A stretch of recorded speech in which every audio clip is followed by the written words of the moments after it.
May mga araw ba na parang wala ka ng patutunguhan? Yung kahit anong gawin mo, parang stuck ka pa rin.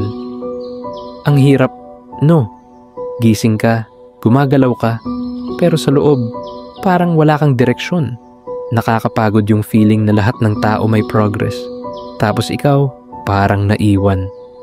Pero tandaan mo, hindi ibig sabihin na hindi ka gumagalaw. Wala ka ng chance.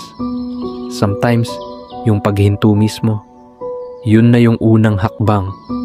Kasi doon mo ulit maririnig kung ano talaga yung mahalaga para sa'yo.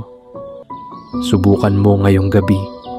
Isulat mo lang isang bagay na gusto mong maramdaman sa susunod na buwan.